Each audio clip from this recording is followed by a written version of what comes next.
هخليك تفهم الدعامة في النبات كده يا ريت كده كده. حرفيا في أقل من 5 دقايق، يلا وخليك تثبتها. ماشي. اترجاني، قول لي أرجوك، أرجوك أرجوك، قول لي يا حضرة الدكتور الباشمهندس، عشان كان لسه باشمهندس، يا حضرة الدكتور الباشمهندس الرائع التنين الجبار الجامد. حفظتهم؟ لا. مفيش رجا فيك خلاص. ببساطة شديدة، أنت عارف أصلا حاجة عن النبات؟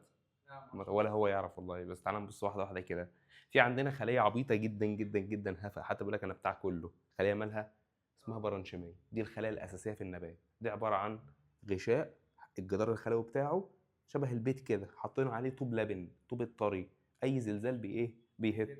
فاحنا محتاجين نعمل ايه؟ اعاده اعمار للخلايا العبيطه دي. فبنعمل ايه؟ يعني ده اللي يدل انك الخلايا ديت منفوخه نفخه على الفاضي. يعني ايه؟ يعني اقل حاجه بتخليها تفسيه. يعني عشان تديها القوه والدعامه والشمخه والكشخه، انك انت بتنفخها ميه. طالما شربت الميه بقت ايه؟ الروح ردت فيه. اول ما بتفقد الميه زي ما انت شايف كده بتروح مهويه. فاحنا محتاجين نبني لها ايه؟ عضلات. اعتبرها بيت، واحنا عايزين نعمل عمليه ايه؟ مقاول. احنا هنجيب الخليه، هي قالت لك بص بص بص احنا معانا شويه مقاولات، احنا طوب عبيط ضعيف قوي. رحنا عايزين نعمل ايه؟ نحط طوبه فوق طوبه فوق طوبه. يعني عايزين نعمل عمليه اعاده ترميم. يعني عاوزين نعمل الدعامه التركيبيه. شغل مقاولات من الاخر. ايه المواد بقى اللي احنا هنستخدمها في ان احنا نحول الخليه العبيطه دي لخليه كاشخه قويه؟ بكل بساطه، عندك المواد بتاعه البن. عارف الحديد؟ الحديد قوي وصلب ولا يتني ولا بالتني؟ بالتني. في ليونه، ولكنه قوي جبار ورب الكعبه.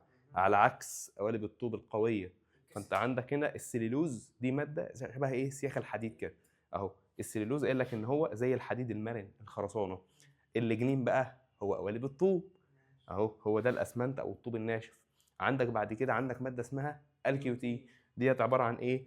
المشمع اللي احنا بنغطي بيه البيت عشان نعزل السطح عشان الميه ما تخشش جوه. مشمع. السيوبرين دي ماده بقى ان احنا بنحطها زي الفله اللي بتسد الايه، يعني المنافذ بتاعه البيت والحاجات دي كلها، بحيث ان اي حاجه تيجي تخش زي الدبان كده تمنعه. ولو صوتنا مثلا عندك واحده بتجعر جوه ما ايه، ما يطلعش بره. دول الاربع مواد اللي هم بتوع المقاوله بتاعتنا. هنبدا نعمله. نعمل ايه؟ اول حاجه هنبدا نخلي البنا بتاعنا يعمل ايه؟ دي الخلايا الضعيفه الهبله. دي الخلايا الاساسيه اسمها الخلايا ايه؟ البارنشيميه. دي الاساسيه. عاوزين نحط عليها مواد البناء. مواد البناء الاساسيه عندنا اللي هم الاربع مواد. هنمسك مثلا 2 منهم، السليلوز ومين؟ والليجنين. هنخش بعد كده في مرحله ان البيت العبيط ده نبدا نعمل له عمليه محاره. بعد المحاره ما شاء الله بقى قدامك تنين اهو. هل كل الخلايا هي الطريقه واحده، بس كل ما بتحط ماده بناء مختلفه عن الثانيه بتطلع لك خليه. بمعنى لو احنا خدنا الخلايا العبيطه هي بتاعت كله، هنحولها لايه؟ للمنظر ده. ازاي؟ عندك الرحله بتاعتنا الخلايا العبيطه ده اهي. والله لو احنا حطينا عليها ماده اسمها السيوبرين هيبقى ايه؟ هيكون حاجه اسمها الفلين. يبقى انا عندي نوع من الخلايا اسمه الخلايا الايه؟ الفلينيه. قلت لك ده السداده اللي بيسد، ما بيخليش حاجه تخش من بره ولا حاجه تخش من جوه. يعني ليه لازمه في المناعه. اوعى تنسى. اوعى. ده الحاجه، ده هوا. ما علينا. اوعى تنسى ان احنا عندنا في المناعه، عندنا في حاجه عامله زي الفيلم بتمنع الناموس والدبان والحاجات تخش من جوه. يبقى ده ليه وظيفه مناعيه. خد بالك، مالناش دعوه بالايه؟ بالمناعه دلوقتي. احنا دعوه بالدعام، حاجه بتخلي النبات كشخه كده. ماشي. يبقى انت عندك حاجات بتمنع التسريب اللي هي السيوبرين. ده بيمنع ان الميه بقى والاصوات والحاجه اللي جوه تخرج بره. وكذلك بتمنع الحاجات اللي بره تخش جوه. يعني بيمنع الميه نفاذيه، الجدار عازل. فانت لو هتحط السيوبرين على خلايا اسمها خلايا فلينيه هيروح مكون لك حاجه اسمها فلين. على خلايا هيكون لك الفلين. المهم يعني الفلين ده عامل زي السداد، يعني بيمنع التسريب من بره لجوه. معنى كده ان هو خلايا يعني عازله. هي بتبقى موجوده فين بقى؟ عارف انت اول ما بتقشر قشره النبات دي بتلاقي الفلين ده. عندك ساق اهو تشيله. طيب انا بقول لك ساق خشبيه، يعني البرسيم والحشيش والقش مش موجود فيه فلين. الفلين هو الحاجه الكشف، الحاجه الخشبيه، فاهم؟ فانت عندك الفلين ده موجود في السيقان الخشبيه القويه عشان هو ماده دعاميه قويه اللي بتعمل لك الحلقات بتاعت هي دي. طيب لو احنا هنجيب الكيوتين، قال لك ان الكيوتين ده هترسبه على سطح الخلايا البرانشيميه العبيطه دي. دي خلايا عامله زي المشمع. المشمع لازمته ايه؟ يمنع الميه تصرف جوه البيت، صح؟ هي نفس الفكره بالظبط. لو جبنا ورقه شجره، لو جيت تبص تلاقي السطح بتاعها كده املس وبيلمع ولونه ايه؟ اخضر كده مزفلط، بتطفي في اوقات غريبه جدا. المهم يا سيدي، احنا عندنا دلوقتي سطح البيت بتاعنا احنا ما شاء الله عزلناه. هل الميه هتعرف تخش؟ الميه مش هتعرف تخش. طيب الميه هتعرف تخرج؟ مش هتعرف تخرج. سطح يعني جبت خرطوم وضربت في السقف مش هيعدي الناحيه الثانيه، يبقى ده ماده عازله برضه. بس ده المشمع بنحوط بيه بيتنا كله ولا السقف بس؟ بنعزل بيه السطحيات. يبقى الخليه ده هي الجميله ده هي متغلفه من فوق بس. عشان كده لو شلت طبقه المشمع والطبقه الشمعيه تبقى خلايا عبيطه، خلايا برانشيميه برضه. قال لك في مواد تانية اسمها السليلوز والجنين، ودول زي ما بنقول كده اللي هو ايه، رجلين في بنطلون واحد. يعني مش كده بس، احنا لازم نقول رجلين في بنطلون. المهم الرجلين في البنطلون دي، والله لو انت هتجيب الخليه وتحط عليها محاره واسمنت، الخليه كده غلفتها صح. المحاره لو جبت خرطوم ميه وضربته هيعدي الميه؟ مش هيعدي الميه ورب الكعبه مش هيعدي، صح؟ معنى كده انها ماده عازله. طب الميه غلفت الخلايا من كل ناحيه، او سوري الاسمنت غلفت بيه الخلايا من كل ناحيه، هل الميه هتعرف تخش لها؟ ولا هتخرج لها، فالخليه هتموت يا مجنون، فهتتحول الى خليه ميته زيها زي الفلين. ما الفلين بيعمل كده برضه. ما الفلين ماده ما بتعديش ميه برضه، لما تحوط الخليه هتموت. فالفلين خلايا ميته. عندك الخلايا اللي كونت لما ترسب عليها الليجنين ده اسمها اسكلرانشيميه. يعني البرانشيميه لما تحط عليها ليجنين تغلظت بالليجنين، مات البروتوبلازم بتاعها والنواه، كونت حاجه اسمها خلايا برانشيميه. مش شكل الحجر، شكل الطوبه، طوبه ناشفه اهي، سميناها خلايا حجريه او ليفيه، الياف، حاجه ناشفه. طيب ما رايك لو احنا غلظنا الجدار بتاعها بالسليلوز؟ السليلوز ده حاجه كده شبه السياخ الحديد. السياخ الحديد بتبقى لازقه ببعض ولا منها وبين بعض فاصل؟ يعني الميه بتعدي، صح؟ فانت لو غلظتها بالسليلوز هتبقى قويه وناشفه وجباره، ولكنها الميه هتعرف تخش لها، فالخلايا هتموت ولا تفضل عايشه؟ حيه. يعني دي ليه؟ عشان السيوبرين محوطه من كل حته. طب ودي ميته برضه عشان محوطها الليجنين من كل. طب ودي ما الكيوتين ماده عازله ولكن من السقف بس، الميه هتعرف تخش من تحت، من الجنب ده، من الجنب ده، من ورا، من قدام. الخلايا لها 6 وشوش، يعني بيغطي سطح واحد، يعني سدس الخليه بس هو اللي متغطى بمين؟ اوعى تنسى. يبقى الخلايا دي اسمها برانشيما السطح، برانشيما البشره. هيسألوك ده يقول لك 6 ليه؟ 6 ليه؟ ما هي مكعب. انت هنا باصص ان الخلايا مستطيله، لا ده في وش اهو باصص لك، وفي وش الناحيه الثانيه ورا فوق. يعني 3 دي كده. ده 3 دي كمكعب. فاذا يا عزوزه حبيب قلبي، الخلايا دي ميته ودي ميته، دي حيه. عارف لو انت غلفتها كده بالكيوتين هتموت. طيب الخلايا الجديده اللي اتكونت لما احنا زودنا السياخ الحديد فيها اسمها ايه بقى؟ كولانشيميا. كولانشيميا. ما هو سكرانشيميا اهي، البرانشيميا الهبله اهي. شوف الكولانشيميا خلايا حيه بس قويه وجباره. ليه بقى؟ لان هي اتغلظت بالسياخ الحديد اللي هي السليلوز. السياخ الحديد قويه ومرنه، لكن الاسمنت قوي وناشف، بس ايه؟ بيموت الخليه.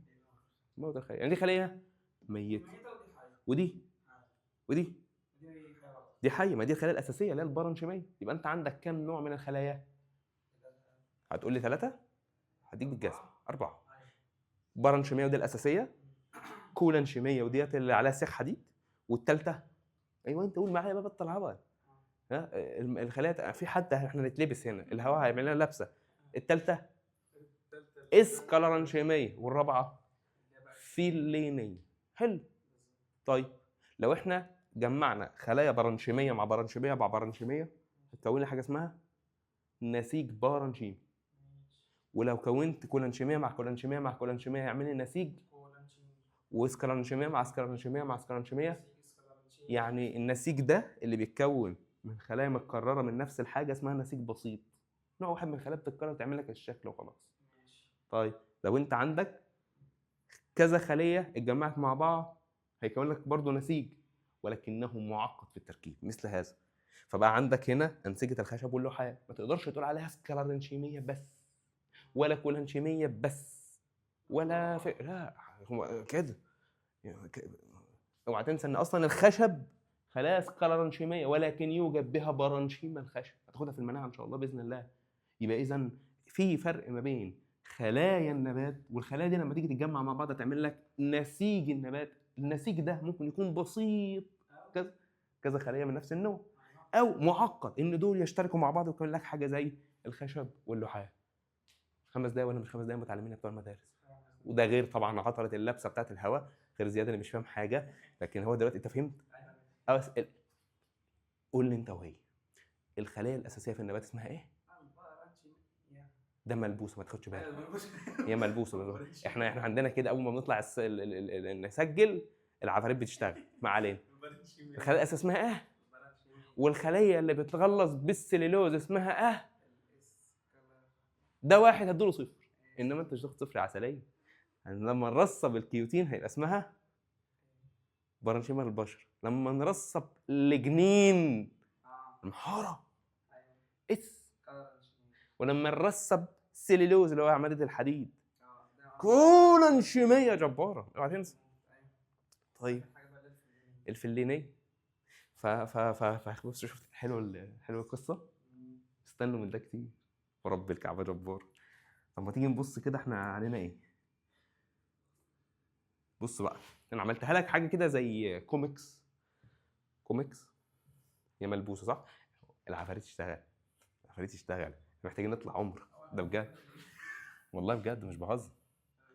انا اول حاجه اعملها باذن الله اول ما اخد اجازه اطلع عمره باذن الله تعالى. اللي احنا قلناه دلوقتي، انت عندك الخلايا الاساسيه اسمها الخلايا مين؟ البرانشيميه. والخلايا البرانشيميه ديت هبله عبيطه ليه؟ لان هي لو ما فيش ميه جواها بتبقى عامله كده، اول ما بتشرب الميه بتبقى عامله كده. الدعامه دي اسمها دعامه وظيفيه، يعني معنى ان النبات عمل وظيفه الامتصاص هيبقى قوي. مفيش امتصاص يبقى ضعيف. فيسيولوجي اصلا كلمه لاتينيه معناها ايه؟ وظيفه. فدي الدعامه المعتمده على وظيفه. الميه لما بتكون فيها فاضيه تعتبر ميته؟ ما تعتبرش ميته. يعني مثلا بص لاي شجره في الدنيا، اي شجره لو ما سقيتهاش اسبوع تحس انها مكان الورق بتاعها مدلدل ومكشكش، استنى كمان اسبوع ماتت. يعني في مرحله كده انك لو فقدت الدعامه الفسيولوجيه لمده طويله في النبات والله سؤال اقسم بالله ممكن يجي سؤال MCQ. طبعا الدعامه الفسيولوجيه اتشالت بس بيجي لك في الاسئله. النبات بيشرب يتنفخ، لو يبقى اذا هي دعامه معتمده على وظيفه باللاتيني معناها فسيولوجي، يبقى دعامه ايه؟ فسيولوجيه. ودي بنسميها النفخه الاسموزيه. بمعنى هي مش علميا بس انا بقول لك تشبيه، ده كوميكس. ايه رايكم نعمل مجله كوميكس؟ ما علينا. النفخه الاسموزيه الجميله دي، طب والله ابعت للتيم دلوقتي قول له يا دكتور انا نفسي لو عملت لنا مجله كوميكس دي احنا هنطبعها عليك مجله كده شكلها حلو وبتاع تفكرك بكل حته في المنهج. ما علينا. الدعامه دي النفخه الاسموزيه، يعني الخليه دي بتتنفخ، يعني كل ما يزود جواها الاملاح زي الرنجه كده. لما تيجي تاكل رنجه الملوحه بتزيد جوه جسمك، والملوحه دي معناها اسموزيه. فالامتصاص او عمليه الامتصاص دي بتبقى معتمده على الملوحه اللي جوه النبات نفسه. ما علينا. دلوقتي احنا مش عندنا دعامه فسيولوجيه ولا حاجه، عندنا دعامه تركيبيه. عايزين نخلي النبات دوت بدل ما ينفخ ويهوي كده يبقى دايما قوي، دايما شامخ كده. فنعمل ايه؟ قال لك بس احنا هنجيب الخلايا العبيطه دي ونعمل عليها عمليه بناء. اهو الخلايا العبيطه وهي في الموقع لابسه الزعبوطه وقال لك بقى احنا بننقي خلاص الخامات بتاعتها، محتاج لجنين سليلوز الحاجات اللي انت بتبني بيها الخليه. وبقى عندنا خليه ايه؟ تحت الانشاء. الخلايا اللي تحت الانشاء ديت هنشتغل عليها شغل مقاولات عشان نعمل لها دعامه ثابته دايمه مستمره، مش مجرد بس انك لما يبقاش في ميه بتموت. اسمها الدعامه التركيبيه. يبقى الفرق بين الفسيولوجيه والتركيبيه ان دي مؤقته، مفيش ميه بهاوي، في ميه بنفخ، انما الجميله دي ثابته. ما علينا. ايه بقى المواد وانت رايح عند المقاول؟ بتشوف المواد، بتشوف الاسمنت، بتشوف الطوب، بتشوف السياخ الحديد. عندنا بقى بسم الله السياخ الحديد هي السليلوز، عندنا الطوب اللي هو الليجنين، عندنا المشمع اللي احنا هنستخدمه اللي هو الكيوتين، وعندك السيوبرين ودي الماده العازله اللي احنا هنعملها. بسم الله بدات عمليه البناء. اي حته اي خلايا في الدنيا بتتبني تبقى عندك خلايا ضعيفه، انت الغرض منها انك تعملها خلايا شامخه كشخه زي ده. هنعملها ازاي؟ قال لك ببساطه هتجيب الخلايا دي ونجيب المقاولين وهم ماسكين مواد البناء سليلوز والجنين، ونبدا نمسك الخلايا ونعمل لها عمليه تكوين ومحاره وتشطيب ونحولها بقى ونحوطها كده فتتحول للخلايا دي. وقال لك هتطلع الخليه بناء على الماده اللي انت مستخدمها. يعني لو انت عاوز تعمل خليه قويه اسمها كولانشيميه، خليه حيه قويه بتروح الجيم بتاكل وتشرب زي الفل، دعمها بالسليلوز. لان السليلوز ماده بتحب الميه، بتعدي الميه، سياخ حديد فيها فراغات بتعدي الميه جوه الخليه، ولكن بتدي الخليه جدار كده من القوه، فبقت الخليه طالع لها عضلات من السليلوز اهو. قوه ومرونه مع الكابتن كولانشيمي. مبروك بعد كده لو انت بقى عاوز تخلي الخليه عامله زي قالب الطوب، زي العيال البادي بيلدرز دول، قوالب طوب جنب بعض، هنعمل لك نسيج ميت بالمنظر اللي انت نفسه ده، نسيج غير حي. بص قوالب طوب صلابه بس ما فيش هزار، ميته. بقول لك هنا النسيج الاسكرانشيمي الميت الناشف، ناشف على الفاضي، ده محرناه وحطينا عليه ايه؟ قوالب طوب ناشفه واسمنت وقرف اللي هو ماده اللجنين. قال له طب ما تيجي نبص كده لو حطينا كيتين وسيبرين. قال لك بص احنا عايزين نعمل كذا صوره. قال لك تعالى بقى احنا والله هنمثل لك الرحله بتاعه الدعامه التركيبيه. نحط ايه؟ البدايه عايزين خلايا اساسيه، لا الخلايا البرانشيميه دي بتاكل تشرب، والجدار بتاعها عباره عن جدار سليلوزي، سليلوزي طوب لبن، ما فيهوش بقى اللي هو القوه، لا سليلوز بقى. يعني التركيب الاساسي بتاع الجدار الخلوي بتاعه سليلوز بس مش غليظ، سليلوز قليل. فالخلايا عبيطه ممكن تموت. فنعمل ايه؟ عايزين نديها قوه بقى. قال لك بص الاربع مواد بتوع البنى بتوعك، لو رصبت عليها سيوبرين، السيوبرين ماده عازله هتحاوط الخليه من كل جهات، فالميه مش هتخش الخليه، فالخلايا اللي جوه هتموت. كانك جبت بيت وما عملتلوش بيبان وحبست الناس جوه هيموتوا. دي اسمه نسيج في اللين. طيب لو حوطتها من السطح بس بماده اللي هو المشمع اللي هو الكيوتين، الخلايا هتموت؟ مش هتموت، تفضل عايش تشرب من تحت من الجنب من ورا من قدام من اي حته ثانيه. يعني السطح بس. عندك هنا لو رصبت السليلوز، لا سليلوز حاجه اسمها، انا البرانشيميه السليلوز بتاعها قليل، دعمتها اكتر بالسليلوز، قوتها بسميها مغلظه بالسليلوز.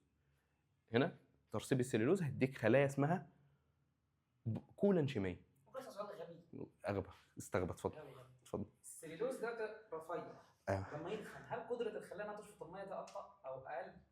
هي تشفط ميه بس بقى خلايا قويه. لا سيبني. قدره، هي عندها قدره اه بسرعه ببطء، مش الخلايا حيه بتشرب بتاكل الدنيا زي الفل، زي الفل، بس هيفرق في شكل الخليه. زي واحد سليم وواحد بعضلات، هو ده. ديت بقى لو احنا سليم واقفين جنب بعض هيبقى في بيننا هوا كتير صح؟ لكن لو ما بيننا عضلات جباره مفيش حاجه هتعدي، فشكل النسيج نفسه بيتغير. يعني ايه؟ واحد هيقول لي دلوقتي ايه الفرق ما بين البرانشيميه والكولانشيميه؟ الفرق ان الجدار الخلوي بس السليلوز فيه زاد بس، اقول لك هو رب الكعبه. فيبقى شكل النسيج بتاع البرانشيميه خلايا سليم ضعيفه، ادي خليه جنب الثانيه جنب الثالثه جنب الرابعه. ايه ده؟ شايف حاجه؟ ده هوا، ده هوا، فراغات. عشان كده الخلايا دي بتعمل على انها بتكون الاجزاء الهوائيه في النبات، زائد انها خلايا الجدار الخلوي بتاعها مش ناشف كده، مش ماشي. عرفت العاده بتمشي كده تحس انها ناشفه؟ لا انت سليم طاري، بتعرف تنفخ وتهوي والدنيا بتاع كله، فتعرف تخزن جواك وتتنفخ، مالكش ليميت. على عكس الكولانشيميه الجباره بقى، بص الجدار بتاعها مش واحد بقى 5 6 سليلوز. بص شوف عامل ازاي، بص عامل ازاي، بص عامل ازاي. اقول لك على حاجه، دي مفيش اصلا، واقفين جنب بعض سدين خان، فيجي لك رسمه درويات درويات درويات درويات، درويات رفيعه ودرويات تخينه. عرفت الفرق؟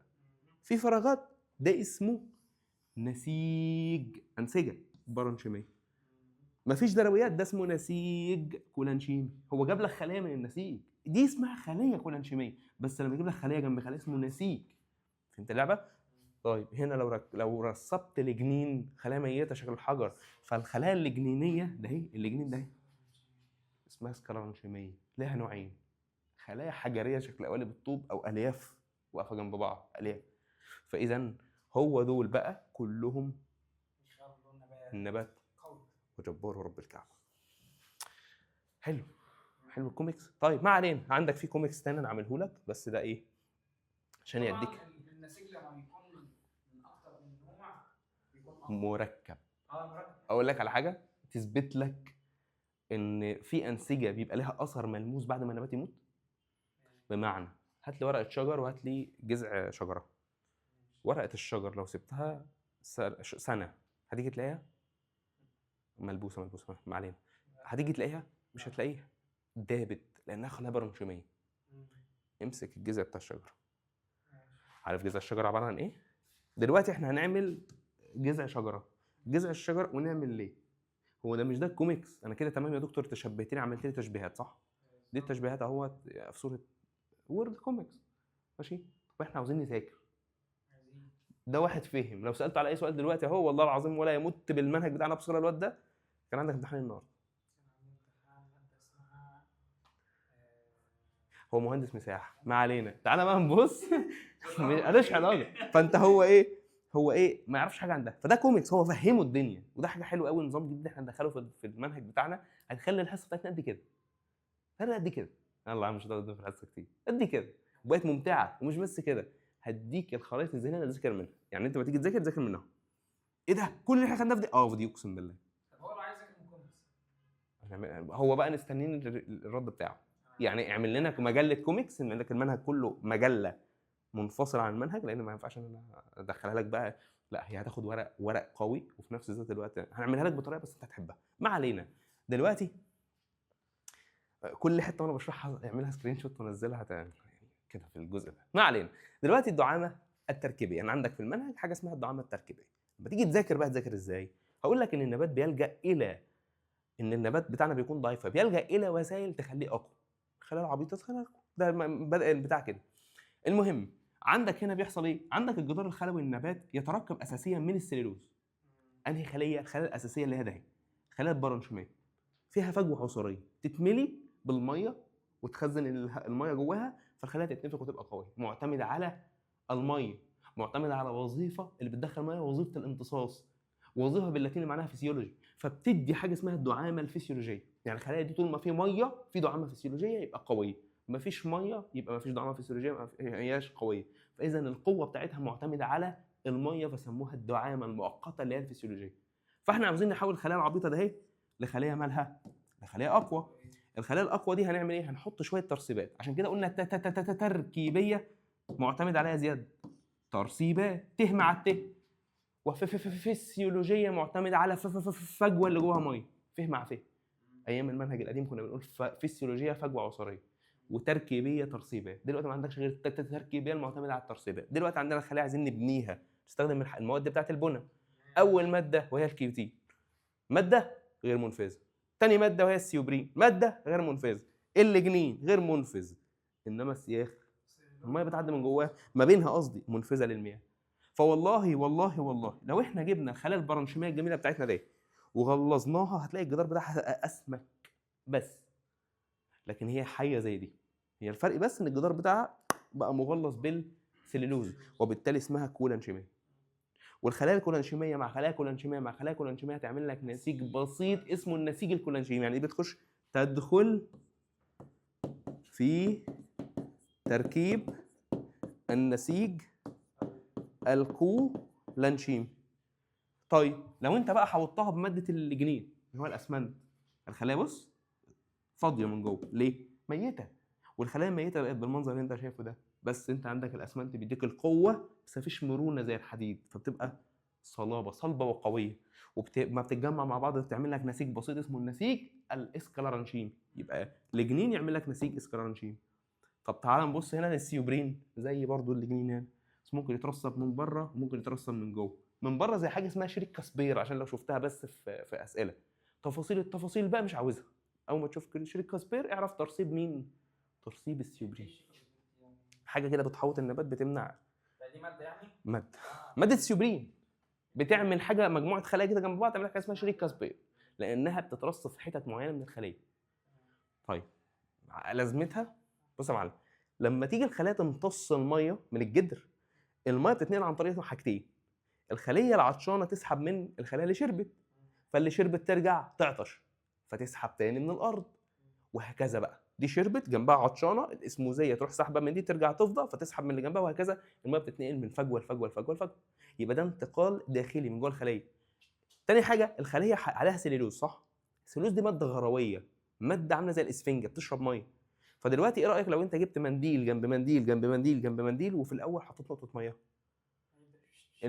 بص الانتشار، الميه المنديل ده يشرب ميه، وده هيتبل وده هيتبل وهيتبل، دي بالانتشار. بيجي الشيك كاسبير يعمل ايه؟ يحط مثلا حاجز ما بين المناديل دي، فده بيمنع الميه انها تتنقل. فهمت؟ يبقى ده شريك كاسبير. ما علينا، سيبك منه بقى. عندك تاني الحاجه الاخيره، الماده الغير منفذه، وهي ماده بتترسب فوق سطح النبات على البشره. فبيعمل حاجه اسمها، مش دي خلايا برانشيميه؟ فبقى اسمها البرانشيما اللي عليها الكيوتين. دي مش موجوده غير في حته واحده بس، البشره، وهي الطبقه الخارجيه اللي بتحيط بالنبات، اسمها برانشيما البشره. دي الخلايا اللي بتحوط النبات كله من الساق للجذر. الجذر يعني انت مسكت ورق، السطح الخارجي اسمه خلايا برانشيميه عليها كيوتين، الساق خلايا برانشيميه عليها كيوتين. ازاي اصلا؟ ده انا بمسك الشجره صح وبلاقي السطح الخارجي خشن، الساق.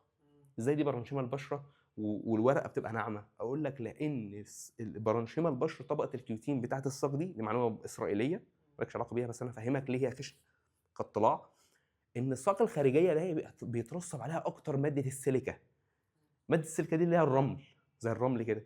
فالماده دي بتديك الخشونه بتاعت الساق، فتيجي تبص على ساق النبات من بره تلاقيها برانشيما البشره خشنه، مش زي الورقه ناعمه.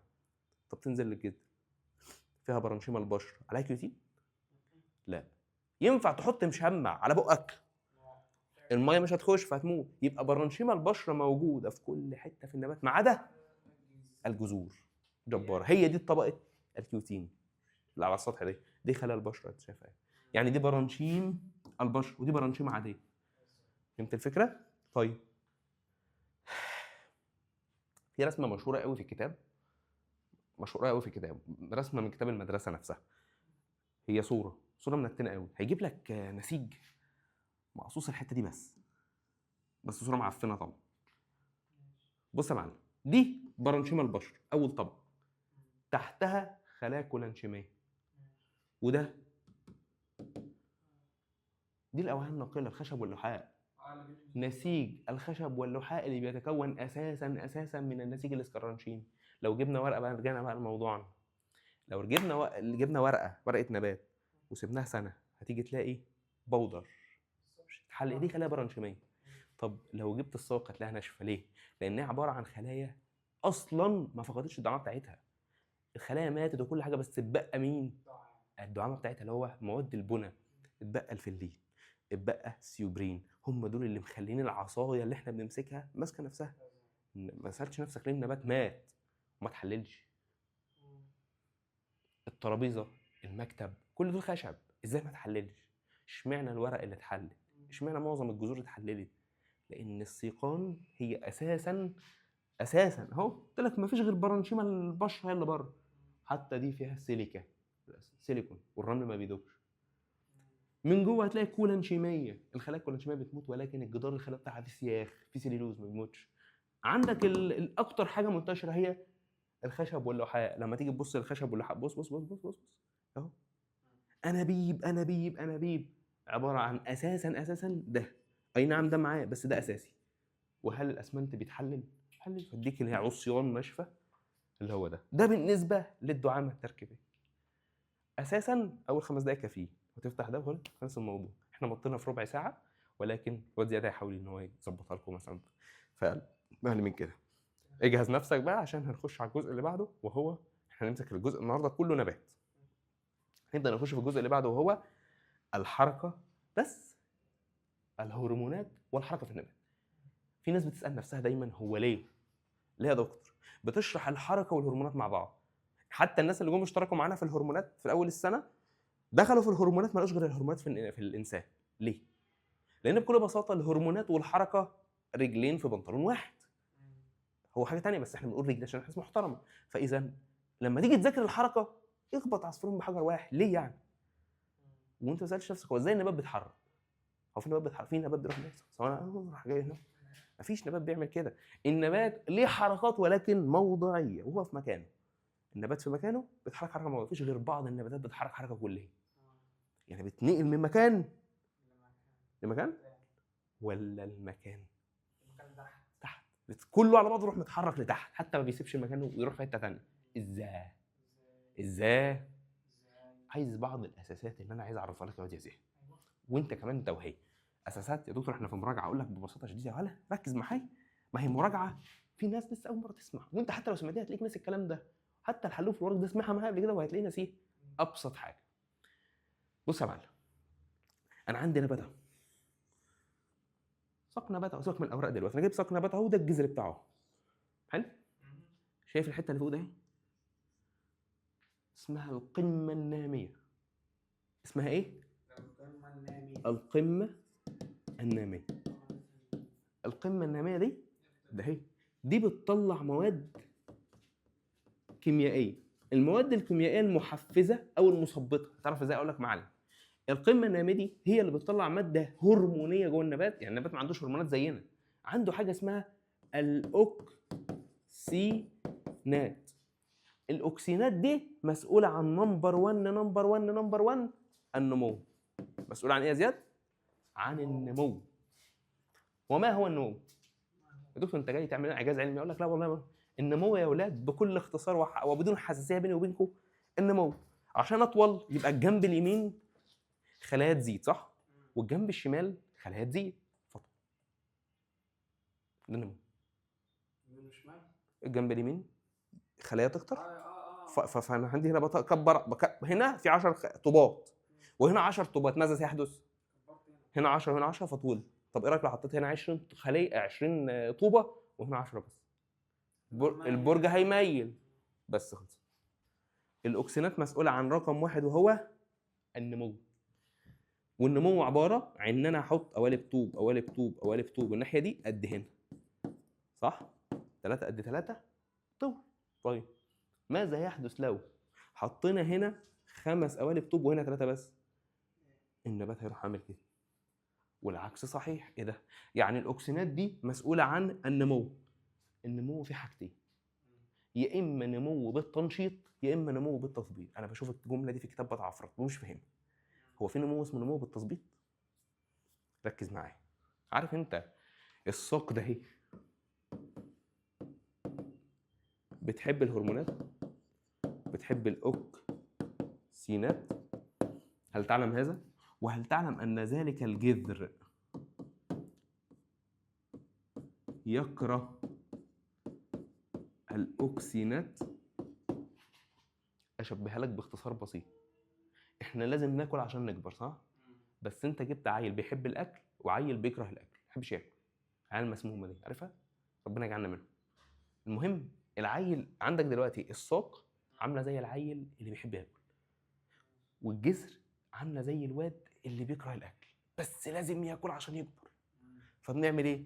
هو بيكره الاوكسينات بس لازم اوكسينات عشان تكبر.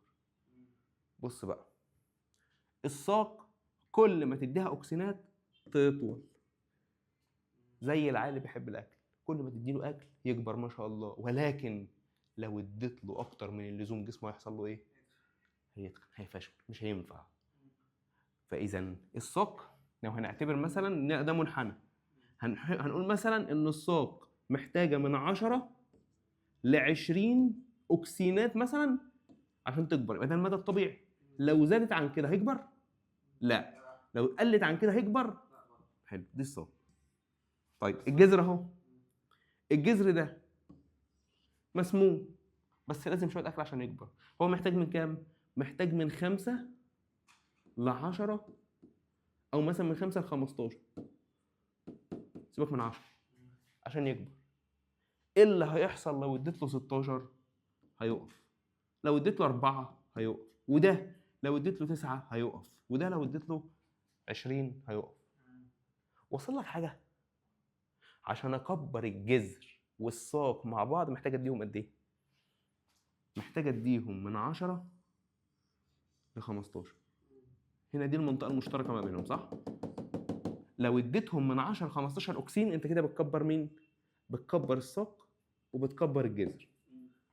طب ماذا يحدث لو اديت اقل من 10؟ يعني من 5 ل 10.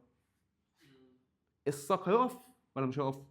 هيقف بس الجذر هيكبر. طب لو اديت اقل من 5، لا الساق ولا الجذر هيكبر. وصلك حاجه؟ طيب لو اديت اكتر من 10 الساق هيكبر ولكن الجذر لا. هسألك سؤال بما يرضي الله. ايه اللي بيحصل لما بنيجي نزرع شجره في بوت؟ بتبقى مشكلتنا ايه؟ ان احنا كل شويه بننقله من بوت صغير لبوت كبير. ليه؟ عشان الجذور بتتشعب وبتكبر. طب ايه رايك لو انا عاوز الشجره، ما هو انت بتنقله ليه؟ عشان المستوى الطبيعي للاكسجينات بيكون مثلا من 5 من 10 ل 15، بيكون من 10 ل 15. ده النباتات اللي في بيتنا من 10 ل 15 ربنا مديها من 10 ل 15 بتكبر في الساق وتكبر في الجلد. فاحنا كبشر خنازير رحنا عملنا ايه بقى؟ شغلنا ده. وما ادراك لو الانسان شغل ده بس بالخير. عملوا ايه؟ قال لك ادي فوق ال10. مفتوح؟ لا، ادي ما بين 10 ل 20، او سوري ادي ما بين 15 ل 20. عشان الجذر ايه اللي هيحصل؟ الجدر زي ما هو يعني. مش هيصغر. انت قلت له اقف بقى. والساق ولا ايه؟ ده غير مناسب فوق ال 15 ما بقاش مناسب لمين؟ للجدر، ولكنه مناسب جدا للساق. فممكن تلاقي شجره كبيره ومتفرعه ومش عارف ايه بس مزروعه في بوت قد كده. يبقى حاجه حلوه، حاجه جميله. ازاي هو الجذر الجذور نفسها صغرناها، بتاكل وتشرب وكل حاجه. بس هتلحق تشرب من كل ده كله؟ ما هو انت بقى بتعوض كل ده بالميه والاملاح والحاجات المبيدات والكلام ده كله. بس الجدر نفسه ما كبرتوش، ما خليتوش يتغلغل ويملى البوت قوي فوقف او خلى النبات عايز ياكل اكتر. لا، ما انت كل ما بتاثر في الجدر ده مع خلايا حيه بتحتاج اكل وشرب هي ليها هي. فاهمني؟ فكل ما انت اثرتها وفرت الطاقه بتاعتها، والطاقه دي بتتعوض في الساق. الساق بيكبر اكتر. يعني عن طريق الاكسجينات احنا قدرنا نتحكم في النمو بالتنشيط او التثبيط. دي معنى الجمله. عزيزي، فهمت معنى الشغل ده؟ هو شويه كلام احنا بنحوله للقرف ده. فممكن نعمل منحنى بعد اذنك. انا عارف انك بتكره المنحنيات مش اكتر مني، بس اللي احنا خدنا بالنا احنا هنعمل منحنى، والمنحنى ده هنخلي الساق بالاخضر مثلا والجذر بايه؟ والجذر بالاسود. فاحنا عندنا الساق اهو. الساق محتاجه من كام لكام؟ من 10 ل 20. وعندك الجذر محتاج من كام لكام؟ محتاج من 5 ل 15. اقل من كده ايه اللي هيحصل؟ مفيش نمو، يكتر يكتر يكتر يكتر يكتر يكتر وبعد كده ينزل بقى. ده الجذر. الساق عند 5 ولا له اي لازمه، ولا لازم يعلى عند 10، يعلى قوي قوي عند 20 وكده يقل قوي. يعني عشان تظبط الاثنين تخليك ايه؟ تحت ال5 وفوق ال20، صح؟ عشان تكبر الساق والجذر خليك في الحته المشتركه ما بينهم. من 10 ل 15. يعني انت مش كل ما تكتر اوكسينات كل ما النبات يكبر، لا لا لا، انت عندك ليميت. اي نعم الساق بتحب الاوكسينات اكتر، ولكن انت لو كترت واديت الكفايه وقمه الاوكسينات للساق هتثبط الجدر. ده كده النمو بالتنشيط او بالتظبيط. دي كده الهرمونات في النبات، مش عايز كلمه ثانيه. بس هو ده الهرمونات. مين اللي اكتشف الهرمونات اللي في النبات؟ عالم اسمه بويسون جونسون. قال لك ان في مواد بتطلع من القمه الناميه اسمها اوكسينات، بتطلع من المنطقه بتاعه ايه؟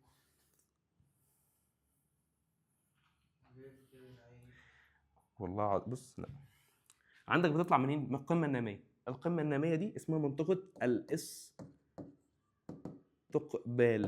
يعني ايه منطقه الاستقبال؟ انت محتاج تنمو. مين اللي بيستقبل المخ؟ القمه الناميه. طيب مين اللي بينمو بقى فعليا؟ مين اللي بيبعت له اوكسينات؟ مين اللي بيستجيب للاوكسينات؟ الساق والجذور. هي دي منطقه الاستجابه. يبقى بويسون جونسون اكتشف ان في حاجه اسمها القمه الناميه بتطلع من النبات الكبير او من قمه بادره نبات. عارف البادره اللي بتبادر؟ ده بتاع النبته الصغننه اسمها البادره. بادره النبات دي. المهم يعني القمه الناميه منطقه الاستقبال هي اللي بتطلع الاكسجينات.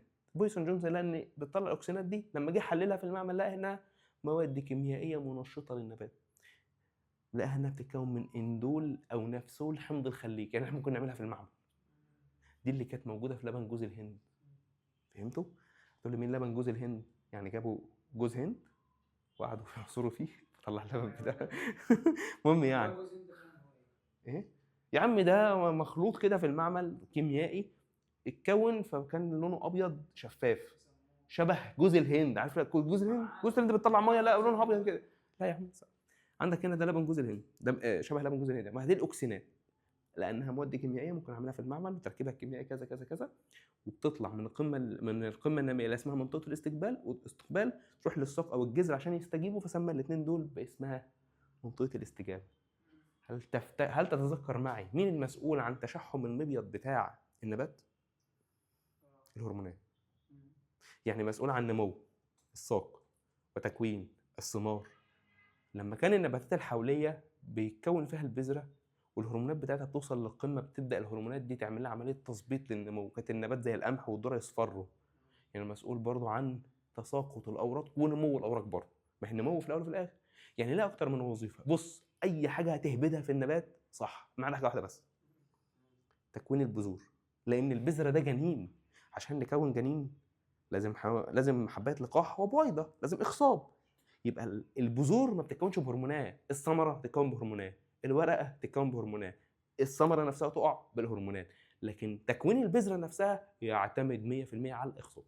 يعني اي حاجه في وظائف الهرمونات او الاكسينات هتقولها، مش نمو بس، اي حاجه ما عدا تكوين البذور. ما عدا تكوين مين؟ البذور. طيب واحده واحده كده واحنا سوا، احنا وانت سوا. دي كده اسمها الهرمونات في النبات. لما نيجي نذاكرها بنبص لها كده، ايه ده الحركه في النبات والهرمونات اهو. بص، مربع صغنن معفن اهو، ما هو ده اللي مكتوب في كتابك. بس شوف الاسئله بتاعته.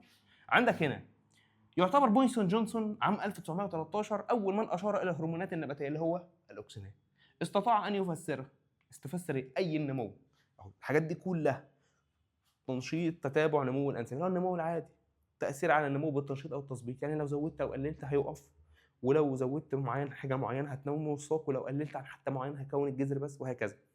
تتحكم في موعد تفتح الازهار وتكوين الثمار. يعني من الاخر هتبدا تقول اي هبد في الدنيا ما عدا تكوين البذور. يبقى انت لو ذكي ولماح اي وظيفه في الدنيا جات لك في الام سي كيو هتقولها، ولكن تكتب لي هنا بلون احمر ما عدا تكوين البذور.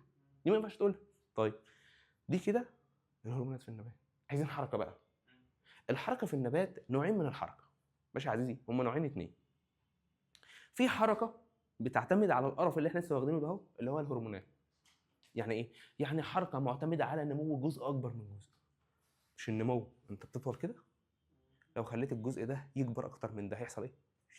فبنعتبر ان الانحناء ده حركه. ما هو النبات ميل وانا ماشي ولا بيدي، هو ده عمال يميل. فانا بتميل كده، لا الشمس جايه راح مميل كده، بعد شويه الشمس رفت هنا فراح النبات ميل هنا. الحركه اللي ميلها في الاول ده هترجع؟ لا، ده الجزء جديد هو اللي هينمو، بس انت الاساس عندك اللي تحت ده ميل مره خلاص مش هيرجع. هيطلع عامل كده. عشان كده بيستخدموها فعلا. هتلاقي النبات شكله حلو عمال مايل كده وكده وكده، وبيقول لك في قصريه كده واحد مغفل زيك تدفع فيه الافات الدولارات. ليه بقى؟ عشان النبات يقول لك ده نبات احنا عاملين فيه تقنيه الفيسو سيرابي ومش عارف ايه. هو حرفيا بيلعب في دماغك. ليه؟ قول له انا كنت باخد مع دكتور هوبا. انت وهي ده مشروع وبيزنس ممكن تبيعه للناس اللي هم اللي بتوع الانتيكس والحاجات دي. ببساطه شديده هتجيب نبته وهي بتكبر تروح معرضها للشمس من هنا اتجاه واحد، ماشي، تروح النبات عامل كده حلو، العم مميل قوي قوي قوي. بعد شويه يروح مميل الشمس الناحيه الثانيه، هتلاقي النبات مايل الناحيه الثانيه كده. مش هو اللي بيميل، لا، الحته الجديده اللي بتكبر تروح طالعه كبر وبعد كده تميل الناحيه الثانيه. فالزهره بقى الشجره دي لما تكبر مثلا بعد سنه تلاقي عامله كده. وبقى هقول له بقى انا خامس بوتاسيوم كنت بغذيها خامس بوتاسيوم الفاسيوم، ولكن انت متعلم. يبقى اذا لو خدنا بالنا احنا وهي في حاجات بتعتمد على النمو، بتعتمد على الاكسجينات لان الاكسجينات مسؤول عن النمو، وفي حركات تانية معتمده على الميه. دي التقسيمه لما تيجي تذاكر ذاكر بيها، ما تذاكرش بالطريقه بتاع الكتاب. الكتاب جايب لك واحده من هنا على واحده من هنا على واحده من هنا، لا، انت لو جيت تبص هتلاقي في حركات معتمده على الاكسجينات بس، وفي حركات معتمده على الميه بس. امسك دول ذاكرهم مع بعض ودول ذاكرهم مع بعض، فهمني اكتر. يعني احنا مش قلنا الساق الجزء ده بيكبر زي ده؟ طيب ماذا يحدث لو احنا خلينا زي ما انا قلت لك ايه 5 خلايا هنا و3 بس هنا؟ غصب عنك هتميل، غصب عنك هتميل.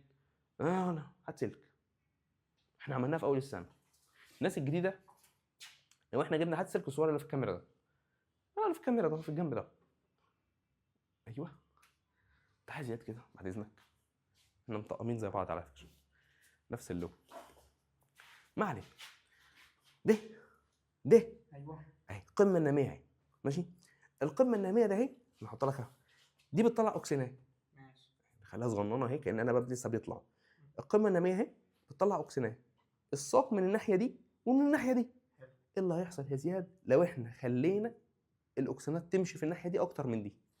كبر كده. ايوه كبر، لا لفلها، العكس. هنخلي العكس عشان يشوف. لا استنى بس، انا اللي هعمل عشان هم يشوفوا. ماشي. بص يا هادي انت وهي هنعمله في الابيض هنا. بص بص طب استنى كبرنا. اهي، لا اهي بص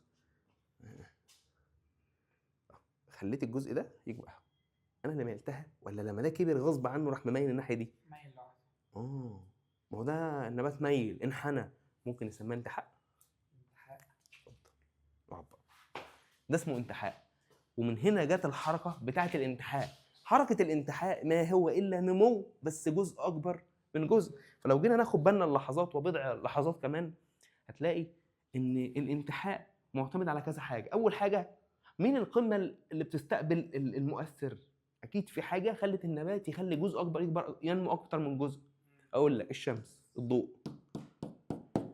الضوء يا زياد جاي من هنا. ايه اللي يحصل؟ القمه الناميه ده اهي بدات تستقبل الضوء، لقت ان الضوء جاي من الاتجاه ده ومش جاي من الاتجاه الثاني، فراحت قالت ايه؟ انا هخلي النبات يميل كده. طب عشان النبات يميل كده لازم اخلي الجزء ده يكبر اكتر من الجزء ده، فهتطلع الاكسجينات في الجنب البعيد عن الضوء في الساق اكتر، وقليل في الجنب. هتطلع قليل ليه؟ عشان ينمو بس ببطء قليل. فاذا هتلاقي ان الساق انتحت كده. ده بالنسبه للضوء. انت عندك الساق بتحب الضوء، طيب يبقى دي اسمها انتحاء ضوئي. الساق عندها انتحاء ضوئي موجب ولا سالب؟ يعني ايه موجب وسالب؟ يعني بتحب الضوء ولا بتبعد عن الضوء؟ بتحب الضوء. ومن هنا جاء اللفظ بتاع انتحاء ضوئي، وان الساق انتحاء ضوئي موجب.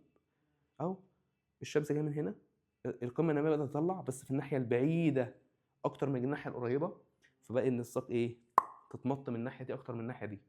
اقول لك على حاجه، عندك الساق بتكره اتجاه الارض، دايما بتطلع للسماء، يعني ضد الجاذبيه. فنيجي نبص هنا، لو جبت ساق او جبت قصريه وميلتها على جنبها، الساق مش هتعمل كده، لا الساق هتمشي كده ضد الجاذبيه. يعني ايه اللي حصل؟ الاكسينات بكل اختصار راحت مترسبه في الجنب اللي ناحيه الارض اكتر، فينمو عشان يلف الناحيه دي. دي اسمها انتحاء ارضي. انتحاء ارضي موجب ولا سالب؟ سالب، ضد الجاذبيه. طيب الميه، مين اللي بيحب الميه؟ الجدر. وهنا في تريك، اقول لك على حاجه. ايه التركه؟ بص الجزره ماشي والميه اهي، عاوزين الجذر يميل ازاي؟ كده صح؟ يعني نخلي الاكسجينات هنا اكتر صح؟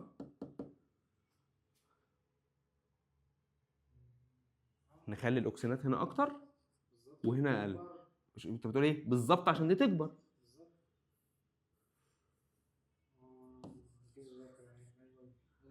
اعمل عكس. شوف، وده اكبر اشاره تدل ان الانسان لما بيجي يذاكر طريقه المذاكره نفسها بتفرق. يعني لو جبت صفحه فيها المعلومه دي وصفحه تانية فيها المعلومه دي مش هتربط، لكن لو هي ورقه واحده فيها كل المعلومات، دي بقى فكره الخريطه الذهنيه، انك تخلي المعلومات كلها جنب بعض، فانت عينك هتلقط دي وهتلقط دي، فتقول استنى، ده انا عندي الجنب ده الجذر بيكره الاكسجينات، يعني لو عليت الاكسجينات هنا هيحصل عمليه تثبيط، وهنا لو قللت هيحصل عمليه تنشيط، فالجنب ده هيكبر اكتر، فكده بعدت، فما ينفعش. فنعمل ايه؟ العكس، الاكسجينات بتزيد هنا اكتر فيعمل تثبيط، وهنا هتقل فيعمل تنشيط. مش العكس، هيعمل تنشيط هنا فالساق تميل ناحيه الميه فيحصل انتحاء مائي موجب الجدر. شفت اللعبه؟ لعبه حلوه.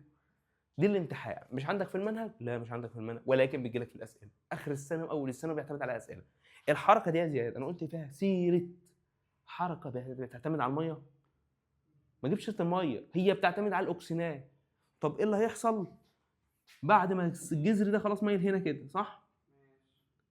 وجيت رحت حطيت ميه هنا، ايه اللي هيحصل؟ هينمو الناحيه الثانيه. الاكسجينات هتبقى هنا اكتر وهنا قليل، عشان هنا تعمل تثبيط وهنا تنشيط فده يكبر اكتر.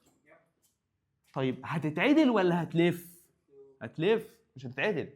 معنى كده ان الحته اللي بتنمو ما بترجعش تاني.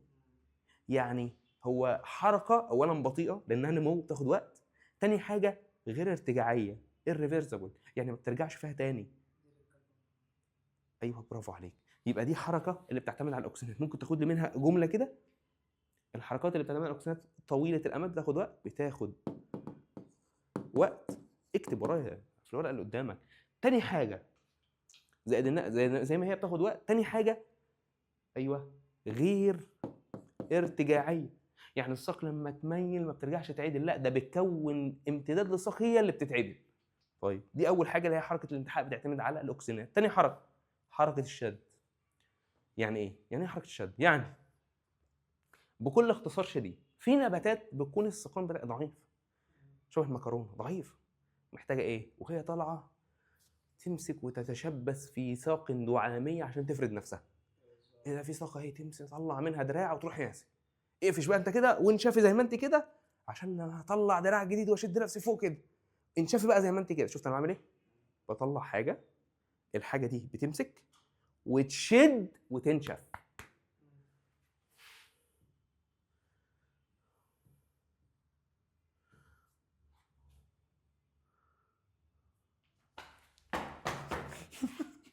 ماشي اهي خلاص، غلطت وعرفت غلطها خلاص، ما تضربهاش خلاص. ساق ضعيفه زي نبات البسله، طلع منها حاجه اسمها محلاق عشان بيحلق في الهواء، طلع بيلف في الهواء لحد ما يلاقي ساق خشبيه. اول ما يلمسها يحصل ايه؟ اول لمسه بمجرد انه يلامس البتاع دي يبدا في الالتفاف حوله. التفاف ازاي؟ كده اهو. وهنا ياتي السؤال، ازاي بيلف كده؟ نفس اجابه الانتحاء. بتكبر جزء اكبر من جزء اهو. هنا الحته الملامسه بتكون بطيئه في النمو وهنا كبيره فتلف، تفضل تلف وتكمل وتكمل وتكمل وهكذا لحد ما تعمل لك المنظر ده. الحمد لله مسكت بتتغلظ مكانها، تنشف على الداعم على الداعم، على الدعامه نفسها تنشف وهي ماسكه. وهنا ياتي سؤالين، اولا ليه بتنشف؟ ثانيا اولا ازاي بتنشف؟ عندك خليه هبله هفق ضعيفه، عاوزين نخليها صلبه قويه. افتكر الدعامه معايا كده بنروح عاملين ايه؟ المقاولين كانوا بيرصبوا ايه الحاجه اللي كانت بتخلي الخليه ناشفه؟ السليلوز ده سياخ الحديد. ما كانتش بتموت، ما كانتش بتنشف، بتحط لجنين قوالب طوب بتنشفها، اسمنت بتنحرها. اهو اول حاجه قلت لك ازاي هتحط لجنين، ثاني حاجه تقول لي ايه؟ بتموت. هو ده اجابه ليه؟ اول حاجه لما تيجي تنشفها هتبقى قويه صلبه، وقلت لك السليلوز اضعف من اللجنين، هو الاثنين قويين بس واحد صلب وقوي والثاني قوي ولكن لين. مش عايزين لين، عايزين قوي ماسك نفسه. ليه بموت الخليه؟ هو مش امتداد ده، لا مؤاخذه يعني لو فضل عايش هيحتاج غذاء ياكل ويشرب، لكن لما تموته مش هياكل ويشرب، فالغذاء هيروح لحته لها لازمه وتوفر حته قويه ماسكه نفسها مقضيه الغرض وما بتاخدش منه طاقه. النبات بيعمل كده. انتهازي كلب. اقول لك على حاجه اصيعه، ايوه ما هو افرض تندرل الاول محلاق طلع ومسك، هو انت فاكرك محلاق ولا اتنين؟ بتوصل لمئات والاف المحاليق، فتلاقي نبات متشعب كده ماشي متشعب. الفله والياسمينه بتحط جنبها عصايه كده، وورقه العنب شوف متفرعه وبتحط فدان هتمشي على الفدان معاك. يبقى اذا لازم نوفر الطاقه، بس انت محدود الارض، هي ارض ما هي قصريه زرع. يبقى اذا يا عزيزي انت وهي تطلع في الهواء تدور على الدعامه تلف حواليها بفعل الاكسينات اهو، سر الالتفاف يحدث الالتفاف بسبب بطء نمو الجزء الملامس واستطاله الجزء البعيد. ده رقم 2. بعد ما تلف تقصب عليها، ده طبعا بعد ما تلف انا قلت لك بتطلع تمسك وتشد، تعمل حركه الحلزونه، الحلزونه شبه السوسته، تروح شده تنشف بقى زي ما هي، يترسب عليها ماده الليجنين. ماذا يحدث لو يا زياد المحلاق مشي، الدعامه اهي وراح طالع هنا في الهواء وما لقاش دعامه، ايه اللي هيحصل له؟ يموت. لكن مش هيتكسر ويقع، هيحصل نفس الحاجه، هيتغلظ بالليجنين ويموت، بس هيموت في الهواء، فسهل اي شويه هواء يروحوا كاسرين. فغالبا احنا بنشوف اللي ماسك ما بنشوفش الايه اللي ميت. يبقى اذا اهو نهايه محزنه، اذا فشلت المهمه، اذا لم يجد المحلاق ما يلتصق به يحصل له ايه؟ بيموت. طب النبات اصلا لو ما لقاش محاليق خالص هيزحف على الارض، هينمو مش راسيا، هينمو افقيا، هيزحف. والدليل ورقه العنب، تكعيبه، العنبه بتفضل تلف تلف تلف تطلع على التكعيبه، لو في فوق هتطول فوق اكتر، مفيش فوق هتزحف على التكعيبه، تنمو افقيا. فهمت اللعبه؟ والله لعبه حلوه، لعبه حلوه والله، جميل. ده بالنسبه لمين؟ احنا هنا شدينا النبات لفوق ولا لتحت؟ لفوق، لفوق. ده اسمه الشد بالمحاليق. طب ما احنا عايزين نشد لتحت. البسله، العنب بيحبوا الهواء، عايزين هواء فوق. في نباتات تانية عاوزه تتشبث في الارض، مثل القلقاس والبصل اللي بنسميها كرومات وابصال. كرومات وابصال، البنجر، الفجل، الفجل ما علينا، الفجل والقلقاس مشروم. هم هيتفوا عليك دلوقتي عشان هم عارفين ان المشروم تبع الايه؟ تكاثر اللاجنسي بالايه؟ بالجراثيم. انا شفت اللعبه هو زي افتكرها هو. يبقى اذا انت عندك هنا في نباتات بتطلع تتشبث، والمحلاق هو طالع معتمد على ايه؟ اوكسينات، على اوكسينات. الجذر كذلك عشان يطلع، بص بقول لك ايه، ينمو ويحفر في الارض ويتلولو ويشد البصله لتحت، هو عمليه نمو محتاج برضه اوكسينات. وربي جبار. ممكن عالم الحركه الخفي في النباتات هو خفي فعلا. اول حاجه الانتحاء، قمه ناميه بتطلع في جانب اكتر من جانب. في الساق انا عايز الجنب اللي ينمو اكتر من الجنب الايه؟ اللي ينمو، لكن الجذر عايز العكس. طيب ده بالنسبه للانتحاء. الحركه الثانيه اللي بتعتمد على الاوكسينات وهي الشد بالمحاليق لاعلى او الشد في الكرومات والابصال لاسفل. شوف الجذر بينمو ازاي، عمليه نمو. عشان اشد اللعبه اللي قدامك دي محتاج ايه؟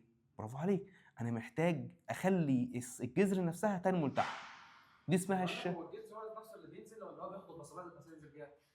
بياخد هو بيبص، عارف، شفت عامل زي السوسته، يتشعب لحد ما يغرز نفسه تحت، ده مين، وبعد كده يلولو زي السوسته ويشد الساق نفسها لتحت.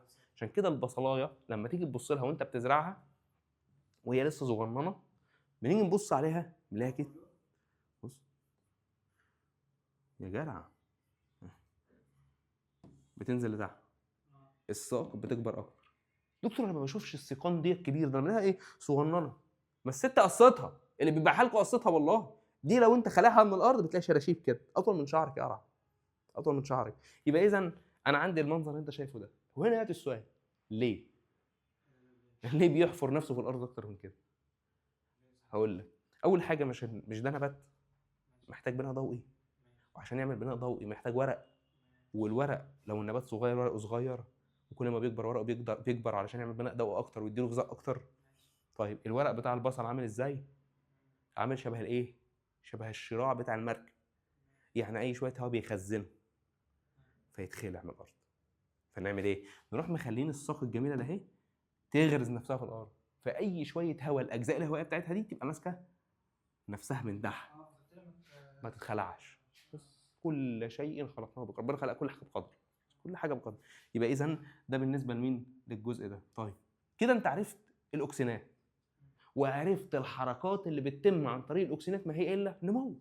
الاساس عندك نمو، هتجنب جزء اكبر من جزء، هتنمي الساق اكتر عشان تعمل شده، هتنمي الجذر اكتر، الساق اكتر عشان تطلع المحلاق، يعني المحلاق ده جزء من الساق اصلا. طيب ماذا يحدث؟ ما تتلبسيش بقى النهارده بالله عليك، عندنا شرح كتير والله العظيم يا رب. تعالى نبص بقى على الحركات اللي بتعتمد على الميه. ولا تغرب قبل ان تقول سبحان الله. عندنا في نبات بيتكسف اسمه المستحيه.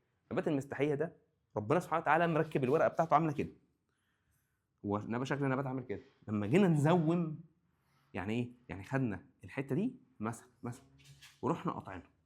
لا اله الا الله. رحنا مثلا صغيرين خالص اهو، جبنا الحته دي وقاطعينها كده. يا جدع والله ضدنا النهارده مش عارف في ايه. بص الحته دي هي عامله كده صح؟ بالظبط. واحنا قصينا من هنا قصينا من هنا، جبنا ورقه وورقه ماشي، احنا لفيناها كده.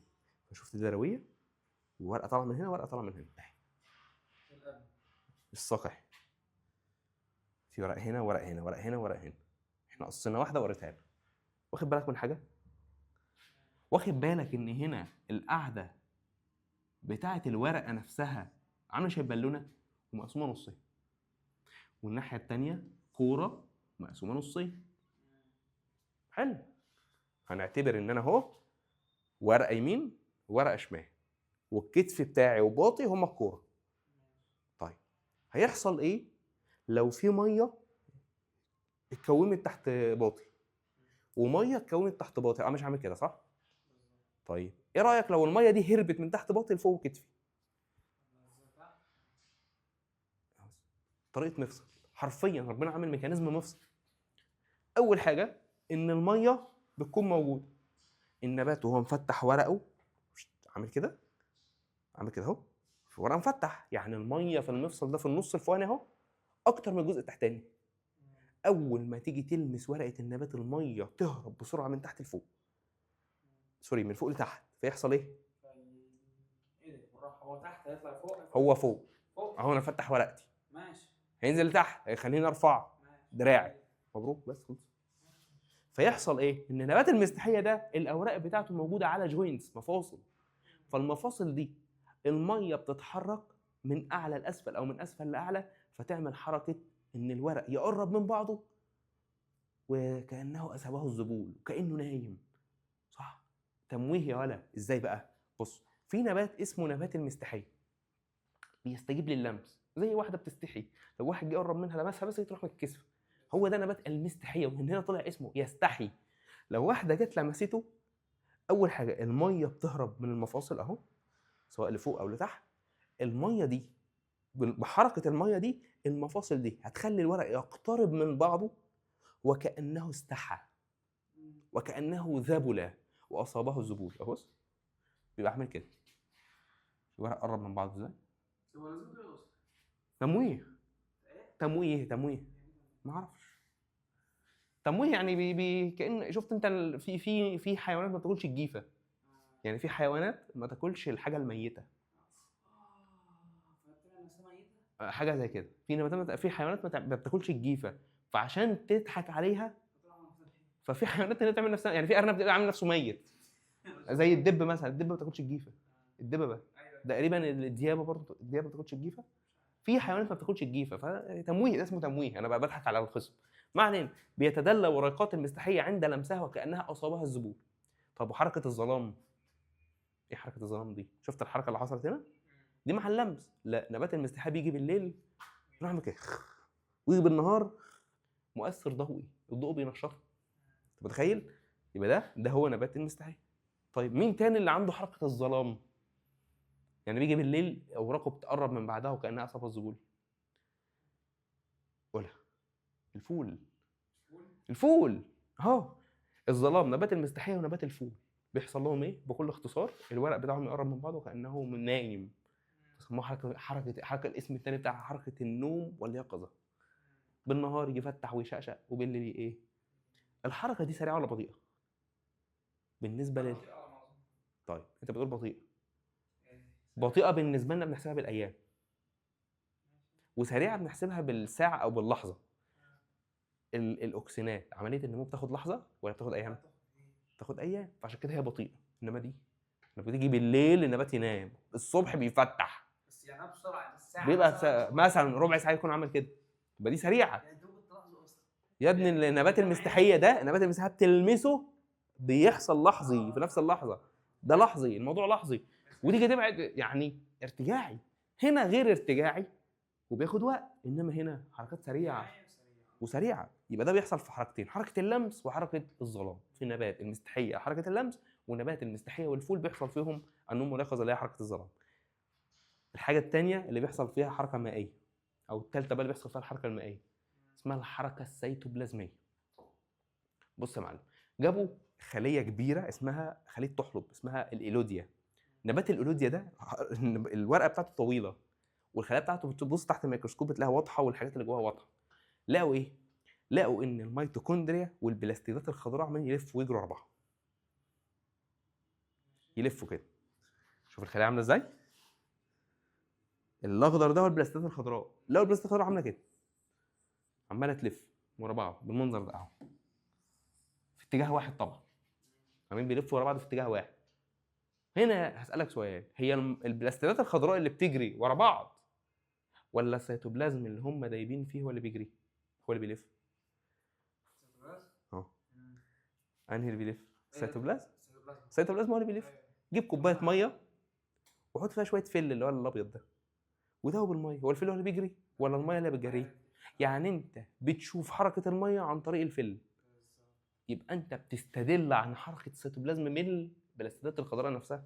البلاستيدات الخضراء هي اللي عرفتك ان مين؟